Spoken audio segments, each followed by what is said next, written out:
sympa, ludique, on est là pour faire la fête, s'amuser, se rassembler, c'est pas forcément très drôle. Donc il y a 2-3 semaines, je lui ai proposé de remplacer ça par le voyage en ULM, donc plus spécifiquement en pendulaire, parce qu'on est ici, qui vole en pendulaire parmi la société. Qui vole en 3 axes. Qui les deux? Les deux? Les deux, il y en a un entre les deux. Bien, bon.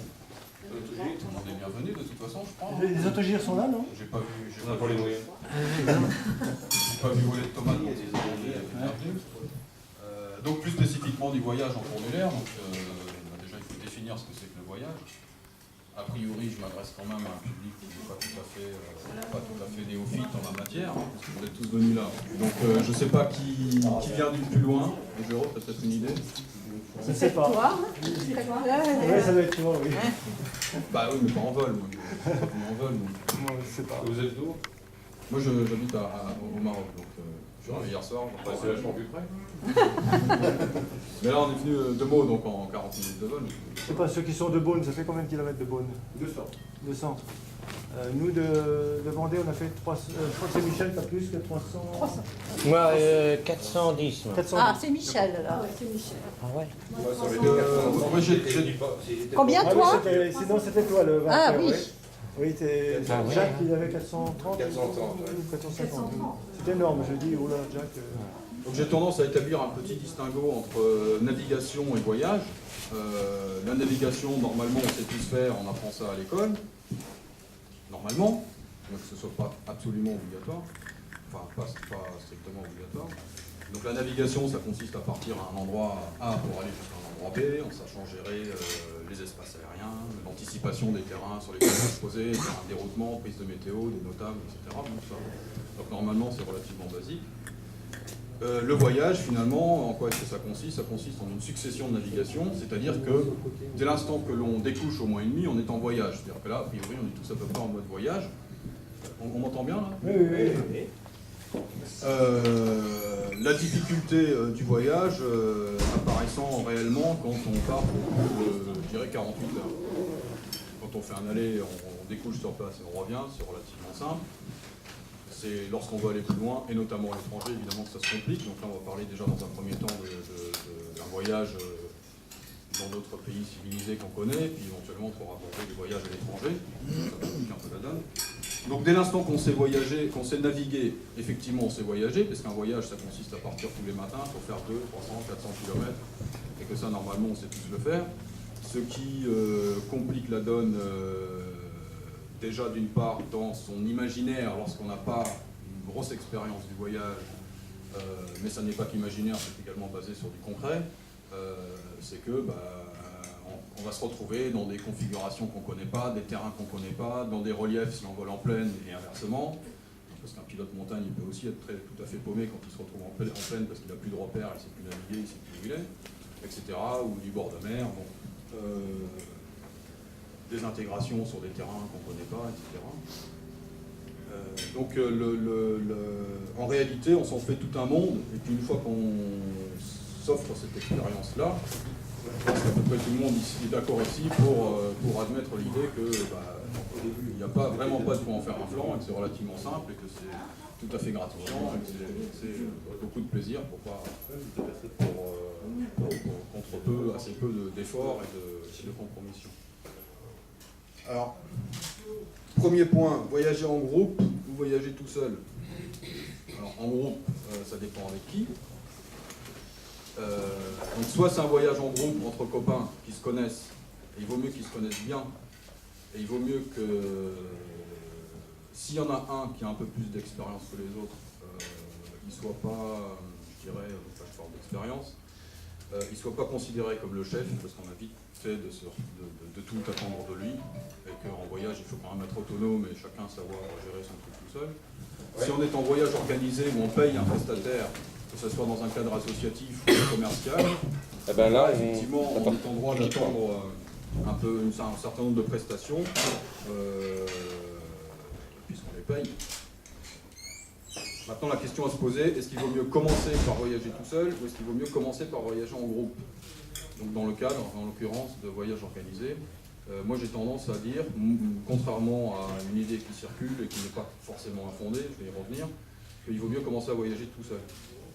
Pourquoi? Parce que quand on est tout seul, on connaît son niveau, on connaît ses limites, on est là pour se faire plaisir. Si je veux partir, je sais pas, demain matin, j'ai prévu d'aller à la Baule, là je traverse tout en travers. Il y a du vent, je le sens pas, ça souffle, je regarde la météo, finalement lundi ça sera mieux, je pars lundi. Donc, si je suis en groupe organisé et que ma malle elle va m'attendre là-bas parce qu'elle est dans un camion, que ma douche elle va m'attendre là-bas, la bouffe, le machin, le truc, je vais y aller, je vais me faire peur, je vais pas me faire plaisir. Et puis finalement, bah oui, une fois que je suis arrivé, je suis content, mais ça c'est un peu toujours pareil, c'est quand on arrive qu'on est content, l'essentiel n'est pas de participer, contrairement à ce qu'on dit parfois. Mais j'aurais pas forcément apprécié. Alors le corollaire, c'est que en revanche, on aura quand même progressé. Là où tout seul, on va se contenter de rester à son niveau et pas forcément dépasser les limites, voire carrément rester là, et puis dans 3 semaines, on est toujours là, tu vas attendre. C'est très facile. On a vite fait d'inventer 1000 prétextes pour pas y aller quand on est tout seul. Donc voilà. Donc il y a les deux aspects des choses, mais sur l'aspect donc les voyages organisés, je ne suis pas tout à fait convaincu que l'intérêt pédagogique soit absolu. Il existe, certes, mais c'est pas pour ça que le fait de voyager tout seul n'apporte rien ou ne fait pas progresser. Donc au contraire, dans une certaine mesure. Donc qui peut voyager? Donc on en est toujours là, bah, tout le monde. Dès l'instant qu'on sait naviguer, dès l'instant qu'on est autonome. Donc en pendulaire, c'est quand même mieux de savoir descendre son aile, la mettre par terre et d'être capable de le faire tout seul si on est tout seul. Donc si on part avec un passager et qu'on aura besoin de lui, bah, il vaut mieux lui expliquer avant de partir. Si on part une semaine, c'est quelqu'un, imaginons, qui connaît rien à l'ULM, il vaut mieux lui expliquer, faire ça à blanc une fois, mettre l'aile par terre et tout, parce que si on se retrouve là-bas dans le vent et quand il faut en même temps lui expliquer, en même temps que mettre l'aile par terre et tout, ça ne sera pas forcément simple. Préparation de la machine, préparation des navigations, ça on sait tous faire, donc on ne va pas s'étendre là-dessus, hein, puisque voyager c'est une succession de navigation, donc il suffit de préparer ses navigations au fur et à mesure. Donc en prenant soin toujours de prendre contact avec les terrains où on se pose, on a tendance à l'oublier. Donc l'arrêté de 86 concernant donc, les bases ULM est très clair là-dessus. Il nous faut l'autorisation des gestionnaires des terrains avant de nous y poser. Et les outils qui sont tout à fait fabuleux, moi j'ai rien contre, je les utilise, tels que donc NAV 2000 qui n'existe plus, ou ce qu'il a remplacé, Navideo, etc. Navi, l'excellentissime Navi, etc. C'est bien, c'est super qu'il y ait ces trucs comme ça, mais il ne faut jamais oublier que ces terrains, on doit quand même les prévenir. Parce qu'il y a tout un tas de petits gestionnaires de terrain qui toute l'année, eux, sont sur leur terrain, qui ont négocié par exemple avec les municipalités, qu'on ne vole pas le mercredi matin ou le samedi après-midi, ou peu importe, enfin en fonction des problèmes locaux qu'il peut y avoir. Puis nous, on déboule là parce qu'on a tout notre navire dans le PDA, le machin, et puis dans l'iPhone, et puis on est tout content, on a vu un terrain, on se pose. On repart parce qu'il n'y a personne. On a fait de mal à personne, on est venu, on s'est posé, on est reparti. Sauf qu'après, tu as le gestionnaire de terrain qui, lui, il doit se justifier auprès de la municipalité, des voisins, etc. Donc toujours un petit coup de fil avant d'arriver, et en plus c'est plus sympa d'être attendu, et on peut nous avoir préparé de l'essence, à bouffer, enfin, je sais pas, c'est toujours plus sympa. Ça, j'en profite pour un petit rappel, même si c'est un peu hors sujet. Et donc la grande question qu'on se pose toujours, et sur laquelle on se plante souvent quand on débute le voyage, quand on débute, qu'on en a relativement peu l'expérience, c'est la préparation machine. Qu'est-ce qu'il faut préparer sur la machine? Qu'est-ce qu'il faut emporter avec soi? Quels sont les éléments dont on aura besoin ou non? Donc déjà, quelle machine peut voyager? N'importe quelle machine, hein, c'est pas un problème. Quelle que soit la vitesse, quelle que soit la puissance, quelle que soit j'utilise jusqu'à Dakar avec un 530 en 10 places, donc normalement, on peut faire à peu près ce qu'on veut. Donc la préparation machine, donc s'il faut emporter en pendulaire, la housse d'aile toujours, parce qu'on peut se retrouver à poser, soit parce qu'on est en panne, soit parce qu'éventuellement on a tordu quelque chose ou quoi, donc on va se retrouver à être obligé de plier l'aile. Donc déjà c'est important de savoir plier son aile, d'avoir à peu près une idée de comment ça fonctionne. Donc la housse d'aile, il existe une astuce, on peut faire assez facilement, pour pas très cher, chez les voiliers, donc chez les constructeurs, que ce soit la création, Helix, enfin VTA, etc. Des housses d'aile légères, qui vont prendre de la toile de parapente très fine, qui est une housse en fait, dans laquelle on peut emballer l'aile, le temps de la laisser dans une grange ou quelque chose, et de revenir plus tard par la route avec l'aile, avec la housse d'origine, ce qui fait que ça fait un petit paquet beaucoup plus compact, donc de façon kawaii, plutôt que de trimballer le gros truc qui fait 3 kg. Et donc ces 3 kg morts qu'on n'exploite pas pour autre chose. Le reste, est-ce qu'il faut des queues de cochon et des sangles ou non? Ça, tout le monde a un peu son opinion. Moi, personnellement, j'en prends jamais. Voilà, je préfère mettre l'aide par terre, c'est beaucoup plus facile. Ça coûte rien de mettre l'aide par terre, ça pèse rien. C'est mes bras et normalement j'en ai besoin, donc je les ai déjà avec moi. Alors que les queues de cochon, les sangles et tout, bah, ça fait du poids en plus. C'est pas forcément efficace. On n'est pas toujours sur un super gazon vert comme ici. Des fois, c'est du caillou, c'est du machin, c'est du sable, ça sert à moitié à rien. Donc voilà. Après ça, il y a les deux écoles, c'est chacun à voir en fonction également de ce que préconise le constructeur. Hein. Je vois chez DTA ou chez Recréation, ils préconisent tout simplement poser l'aile sur le trapèze et puis de l'attacher. Bon, bah ça aussi, encore une fois, ça dépend de où on peut l'attacher ou non. À l'inverse, mettre l'aile par terre, si c'est du gazon, c'est fabuleux, c'est super, il n'y a aucun problème. Si on est sur du caillou ou du sable, on va l'abîmer, certainement. Enfin, moi, personnellement, en tout cas, je fous plutôt l'aile par terre et puis le chariot par-dessus. Enfin, les deux roues arrière. Là, ça ne bouge pas, il y a zéro risque que ça s'envole, ou que ça se retourne, ou qu'il se passe quoi que ce soit. Donc, pour en préciser un petit point sur la machine de voyage, qu'est-ce qu'une machine de voyage? Pour moi, c'est une machine qui a une charge utile importante, enfin suffisante.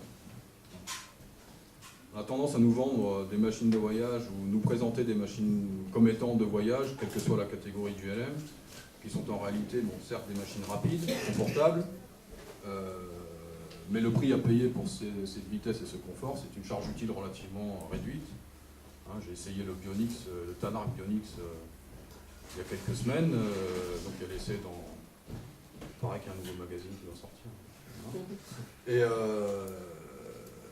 j'étais avec Ben, donc, qui fait 70 kg habillé, moi j'en fais 80 habillé. Avec les pleins d'essence, il nous reste 4,5 litres pour du bagage. 4,5 kg, pardon, pour du bagage. Voilà. Donc ça, on me dit, c'est une machine de voyage. Moi, je veux bien, c'est un monoplace de voyage. Mais bon, pour tempérer un peu, s'il y avait le parachute, vu qu'elle a une charge utile de 472, enfin une masse maximale de 472,50 kg, là on se retrouve avec une 25-28 kg de bagage, donc effectivement ça redevient exploitable. Donc ça c'est une opinion personnelle, mais pour moi, sauf à considérer qu'on n'est pas obligé de respecter la réglementation, ça c'est chacun qui voit. Hein, moi le premier je respecte toujours, c'est pas un problème. Mais pour moi une machine de voyage, c'est une machine qui permet d'emporter tout ce dont on aura besoin tout au long de son voyage, en autonomie, même si réglementairement on dépasse la masse maximale, c'est à la limite, ça c'est chacun que ça regarde, mais qu'au moins techniquement la machine continue de voler de façon efficace sans consommer 25 litres/heure, etc. Donc après, sur ce qui concerne les petites astuces sur la préparation, on a tendance, nous à toujours voler avec des combinaisons qui vont de la tête aux pieds. En voyage, il sera préférable d'avoir un ensemble pantalon et blouson. Pourquoi? Parce que le soir à l'étape, quand on va visiter le village, le bled, le matin, qu'on va sortir, on va faire le tournée des bistrots, on aura toujours besoin d'un blouson, éventuellement selon la saison, ou le soir ça peut se rafraîchir ou pas. Avec une combinaison, ça fait que combinaison, alors que les deux, par exemple, on peut se trimballer, on laisse le pantalon plié dans la sacoche, et puis on se balade avec le blouson. C'est une petite astuce. Pour le côté pratique des vêtements, qu'est-ce qu'on emporte? Donc quand on part en vacances chez Fram ou chez je sais pas où, ben on prévoit un change tous les jours, plus ce machin, plus un short, plus des tongs, plus l'appareil photo, plus la casquette, plus le chapeau, plus le truc. Là évidemment, quand on se retrouve avec 20 kg de bagages pour deux, ben, il va falloir un petit peu gérer ça différemment. Donc selon où on va, hein, donc là on est toujours dans l'hypothèse où on part pour plusieurs jours. Là par exemple, moi dans les quelques petits voyages que j'ai fait de ce type-là, je pars avec un tube de lessive liquide, un change. Voilà.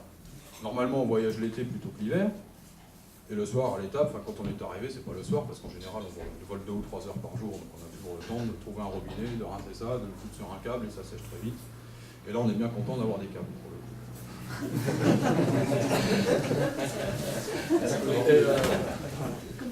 Et ça sèche très vite, c'est très efficace. Voilà, donc ça c'est des petites astuces. Sur la navigation, donc ça c'est pour la France.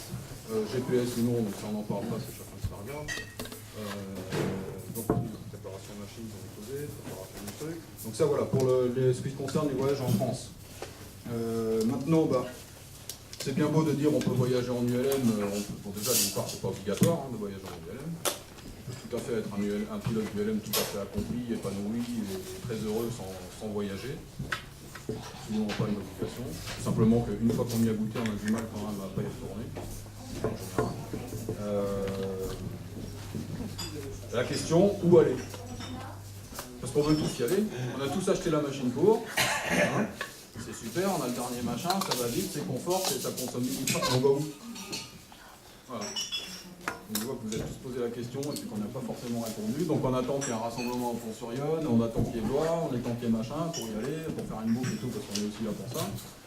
Mais finalement, le reste de l'année, on a tendance un peu à dire, ouais, bah d'accord, je vais y aller, mais tout. Donc là-dessus, moi, je recommanderais de se faire des voyages à thème. Alors ça peut être différents thèmes, ça peut être, bon, bah, allez, on va faire des châteaux, donc on va chercher un peu des trucs, on peut faire des relais étapes, machin, par exemple si on est en couple, il y a de plus en plus de petits terrains ULM qui sont équipés de gîtes à côté et inversement, de gîtes qui s'équipent d'une petite piste, ou alors c'est pas très loin d'un aérodrome, etc. On peut se faire un voyage dans la montagne quand on est de la plaine et inversement, on peut se faire voilà, un tour, je sais pas moi, la côte atlantique, la Bretagne, le nord, le machin, le truc, donc des petits thèmes comme ça.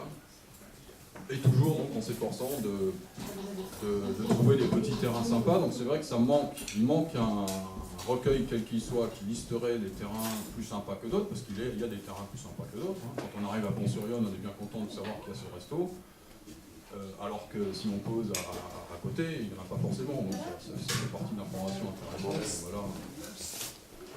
Ça manque d'initiatives un peu à ce niveau-là pour recenser tous ces terrains. Donc il y a le Florent Mer Delta qui essaye d'aller un peu dans ce sens et je trouve ça très bien. Après il y a des outils tels que Navi ou autres qui peuvent aussi apporter ce genre d'informations. On peut aussi se faire des voyages à visée pédagogique, je dirais, puisqu'on est quand même là tous pour progresser et on a quand même dans l'idée d'essayer de progresser en permanence. Sachant que de toute façon, c'est toujours la météo du lycée. Ça, on le sait tous.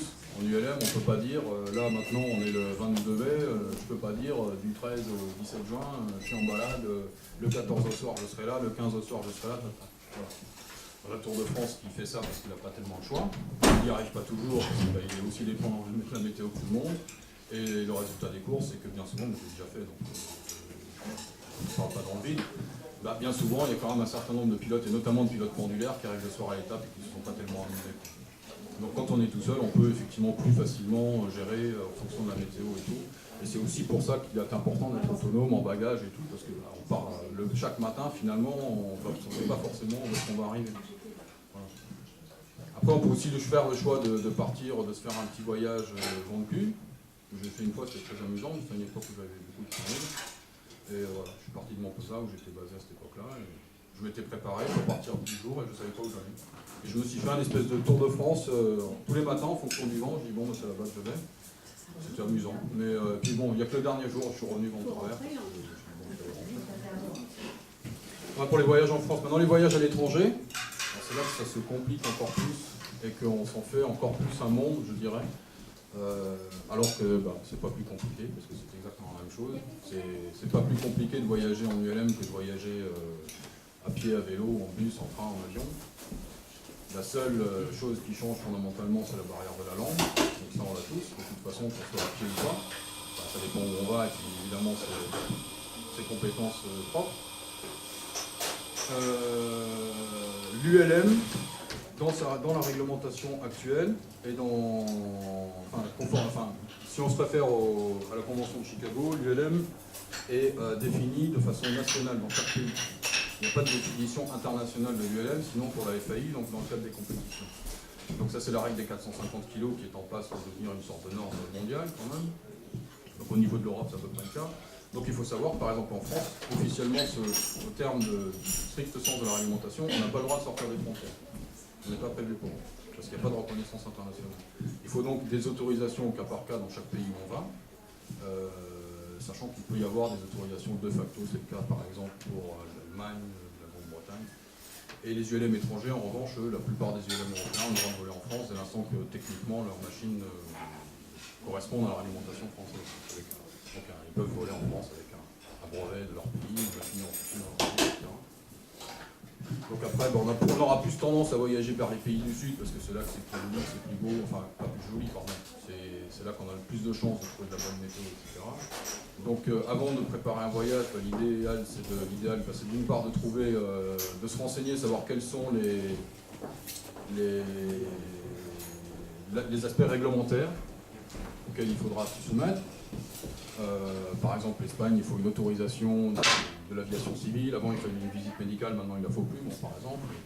L'Italie, il ne faut pas grand-chose, il faut juste respecter les hauteurs minimales de survol qu'aucun ulmiste italien ne respecte. Donc bon, ça, on verra une fois qu'on est sur place, on comprendra vite. Et ensuite, donc, il existe dans chaque pays l'idéal, c'est de prendre contact, donc d'une part avec l'aviation civile, les autorités de l'aviation civile du pays concerné, donc ça, par exemple, sur Internet, on les trouve assez vite. De prendre contact avec des clubs ULM locaux qui seront en mesure de donner un certain nombre de terrains et tout. Et puis après, c'est à moitié, ça s'improvise. En fait, finalement, c'est encore plus difficile de préparer, de planifier un voyage dans un pays étranger parce que les informations qu'on va avoir seront souvent obsolètes sur les terrains, par exemple. Donc l'idéal, c'est de partir, d'avoir une vague idée de la région où on veut aller, et puis après, chaque fois qu'on est sur un terrain, demander qu'est-ce qu'il y a comme terrain sympa par là-bas, et puis bon, ils sauront nous dire, nous donner les infos à jour, etc. Les cartes aéronautiques, ça se trouve pas toujours. Il y a quasiment que la France qui a des vraies cartes aéronautiques en jour en permanence. Bon, c'est très difficile à se procurer, même pour l'Espagne ou l'Italie ou autre. Bon, après, on en trouve, on ne trouve pas, peu importe. Là, encore une fois, c'est important de voir avec les gens chez qui on est, sur chaque terrain, qui vont nous expliquer, avec souvent des surprises, mais dans le même temps, je me mets aussi à la place du gestionnaire de terrain en France qui reçoit des Espagnols, des Portugais ou des Italiens, parce que ça arrive, ils se promènent aussi. Et puis eux, ils se sont fait tout un monde d'un certain nombre de choses, et puis on va lui dire non, par exemple, la CTR là, elle est fermée le week-end, tu peux y aller comme ça, ou par exemple. Et puis, donc, il y a un point sur lequel je voudrais insister, c'est que un voyage en ULM, il est réussi avant qu'on s'en aille. Il est accompli une fois qu'on est arrivé, mais il est réussi avant qu'on s'en aille. C'est-à-dire que de la préparation du voyage va dépendre tout le reste. On peut aussi partir complètement à l'arrache. Je peux prendre la machine là, que j'ai à ma disposition aujourd'hui et puis partir, me dire tiens, je reviens que dans une semaine. Oui, mais seulement je vais avoir tout un tas de déconvenus tout au long parce que je n'ai pas prévu des fringues, je ne sais pas où je vais, je n'ai pas prévenu de terrain, je n'ai pas regardé ce qui se passe, je n'ai pas pris de météo pour les 7 jours à venir. Enfin bon, même c'est jamais fiable, mais enfin, ça donne au moins une tendance. Et ça, c'est encore plus vrai évidemment pour les voyages à l'étranger. Parce qu'en fonction des autorisations de vol qu'il faudra avoir, des trucs et tout, moi j'ai déjà vu, il m'arrive d'être sollicité par des gens qui veulent préparer des voyages en ULM et auxquels je donne des informations lorsque j'ai possibilité de leur donner. Il m'est arrivé aussi d'avoir des retours d'informations, d'expériences de gens qui ont, je sais pas, qui voulaient aller en Roumanie ou en Hongrie et puis qui se sont arrêtés à la frontière en Allemagne parce qu'ils n'étaient pas renseignés, qu'ils ne savaient pas qu'il fallait des autorisations une semaine avant par exemple, et puis du coup ils ont tourné en rond comme là. Bon. Et c'est un peu dommage de ne pas avoir pris la peine d'avoir d'un minimum de préparation en amont pour se retrouver dans le truc. Voilà. C'est à peu près tout ce que je pouvais en dire. Est-ce qu'il y a des questions, des commentaires? Est-ce que le port du casque est obligatoire? J'ai trouvé nulle part écrit que le port du casque était obligatoire. Alors en voyage ou non, non, le port du casque n'est pas obligatoire en ULM, absolument pas. Absolument pas. Alors il faudrait voir chez AIR, je ne sais pas comment ça fonctionne, mais je me souviens qu'à l'époque Castani l'exigeait en pendulaire. J'ai toujours trouvé curieux, parce que je ne vois pas pourquoi en pendulaire il faudrait plus le casque en 3 axes. Aux États-Unis, ils ont tous le casque, quelles que soient les machines, y compris en 3 axes. Je vois pas de raison, parce que dans une machine type Widowper, XR ou quoi, il y a plus de tubes à la limite autour de la tête que dans un pendulaire. Dans un Sky, on est quand même pas très loin, et même sur une turbulence, on peut se cogner dans le tube qui est dessus. Bon, bref, c'est une habitude qu'on a, parce qu'on est à l'air libre, on met un casque. Non, il n'est pas obligatoire. Parce que c'est la moto de l'air. Parce que c'est la moto de l'air. Ouais, voilà, il y a un peu ce côté-là. Ouais. Parce que l'autre, c'est la voiture de l'air.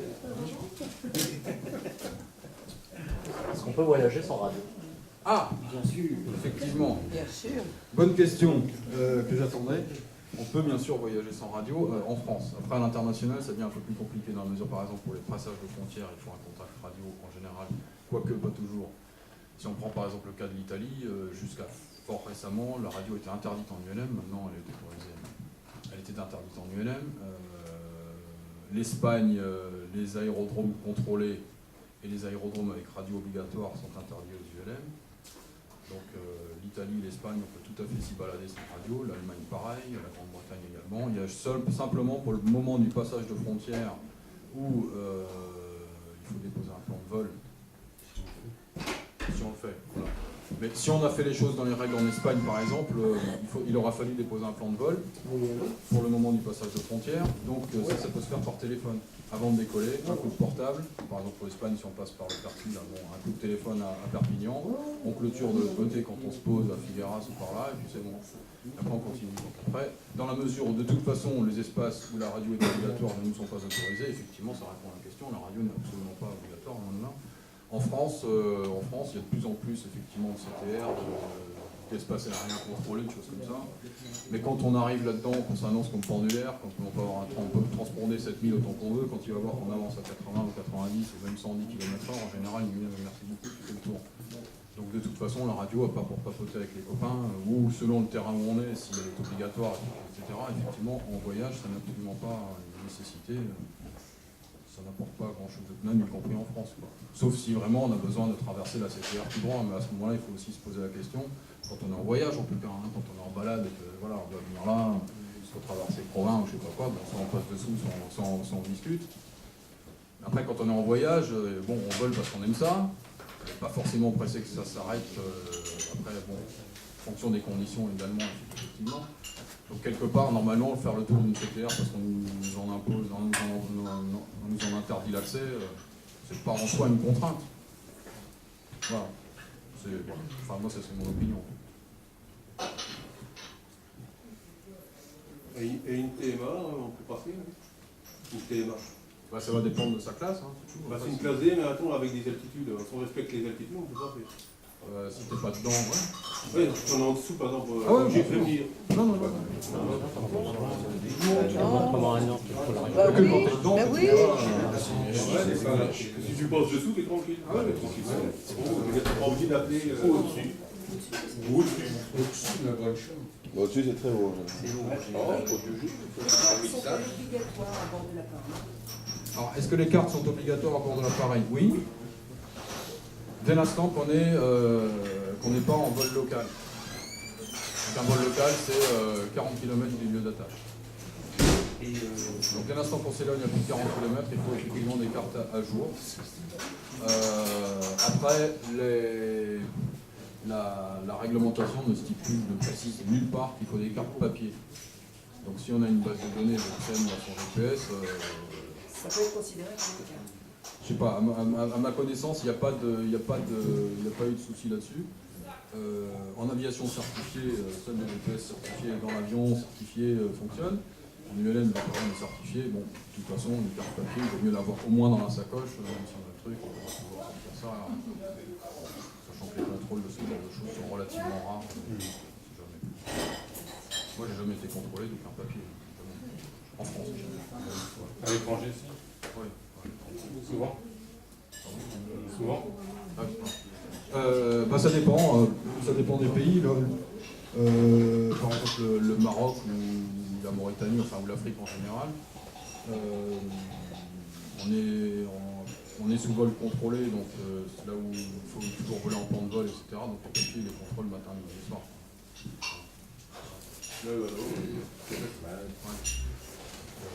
Mais après, moi en France ou ailleurs en Europe, c'est très... Une fois en Hongrie, ici, en Hongrie, on m'a demandé les papiers. Ah oui. Ah Marc, t'étais là aussi, ouais. Donc un petit hélico là, de la police de l'air qui vient poser sur un tout petit terrain où on s'était posé, c'était pas prévu. Je m'ai demandé mes papiers, mes trucs, je me suis dit juste à son hélico, il voulait vérifier de mon truc, il y avait la bouteille de schnapps à côté du cyclique. S'il m'avait proposé de faire un tour, je crois pas que ça serait monté avec plaisir. Il y a souvent des problèmes d'essence à l'étranger. Alors l'essence, soit on met de la 100 LL, parce que nos moteurs supportent la 100 LL, hein, il ne faudrait pas tourner qu'avec ça. Voilà, plus à même que moi d'en parler. Donc il ne faudrait pas tourner qu'à la 100 LL, mais pour dépanner, on peut effectivement m'en servir. Après, l'essence, il vaut mieux toujours, selon où on est. Je vois par exemple, bon, tant qu'on reste en Europe, il n'y a pas trop de soucis, mais par exemple au Maroc, ou plus on descend vers le sud, enfin, on va dire en Afrique de façon générale, il vaut mieux quand même un peu regarder où est-ce qu'on prend l'essence, la filtrer, etc. Pour l'huile, sauf pour ceux qui ont des deux temps, moi je me suis jamais encombré de ça, j'ai toujours mis l'huile que je trouve. Déjà pour mon usage personnel, j'ai toujours mis l'huile la moins chère, le truc de supermarché, et partout où je passe, je prends pas d'huile, sauf sur le Dakar où là on ne savait pas trop ce qu'on allait trouver, mais sinon je prends l'huile que je trouve sur place, j'ai toujours mélangé toutes les huiles, j'ai jamais eu de problème. J'ai jamais eu de problème à cause de ça en tout cas. Voilà. Le tout c'est de respecter le pourcentage du mélange, mais sinon. Enfin, maintenant quasiment tout le monde est en carton, non, on est en deux, non. Ah non, deux temps. HKS. Beaucoup d'HKS. HKS, moi. Bah, ça consomme moins. Bah, des deux temps, il n'y en a plus, donc le Rotax a arrêté le 447, le 503 et le 582, c'est pour bientôt. Ah. Enfin, d'ici 2 ans. Oh. Ouais, il y aura toujours les pièces et ça Ah oui. très long, bien sûr. Mais le moteur, il sera plus produit en neuf. Est-ce que vous avez, par exemple, on parle moteur, justement, j'essaie de suivre ça un petit peu, tu vois, pour le deux temps. Les deux temps injection bombardier avec les véhicules Rotax, sur les voilà, les skidoo ou les moteurs hors bord, les runs partout, ils ont gagné, ils sont même plus propres que les 4 temps maintenant, avec une meilleure efficacité, puisque c'est un deux temps. Là, je te renvoie pourquoi ça arrive pas sur les ça je te renvoie à un excellent magazine à sortir bientôt qui en reparlera dès le numéro 2 en juillet. C'est quoi Les moteurs de skidoo? C'est pas du tout les mêmes, ils sont les Alors, avec l'aimable autorisation de Géraud, on va faire un petit. Passe-moi le papier. Petite opération. Ah oui, t'as distribué son premier Bon. numéro. Je crois qu'il faut remercier Pierre-Jean de nous avoir donné des idées de voyage, des idées je dirais de prendre sur soi pour aller voyager même seul et puis en dehors de nos frontières, et assez loin. Je crois que ce serait pour notre grand plaisir. Mais surtout, il faut le remercier d'être un des concepteurs de cette nouvelle revue qu'on entend tant parler. Et je pense qu'il peut nous annoncer vraiment sa naissance aujourd'hui. Absolument, donc la primeur absolue. Donc les abonnés l'ont reçu à partir depuis ce matin. Donc forcément, s'il y a des abonnés parmi vous, vous ne l'avez pas encore eu. Donc je me permets vous êtes absolument les premiers à le voir.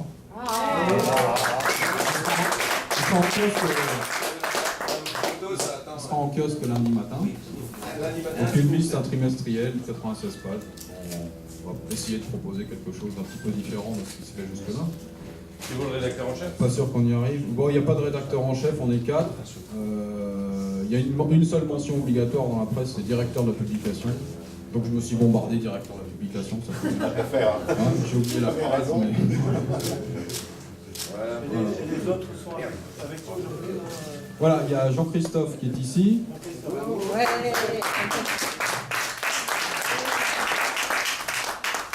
Benjamin qui est dehors, qui est tout à fait passionné par ce qui se passe. C'est en Benjamin, l'air, les donc, abonnements, voilà. c'est toi. C'est lui. Benjamin, c'est les abonnements. Les abonnements. Et Asma qui est ici, qui s'occupe de la partie graphique.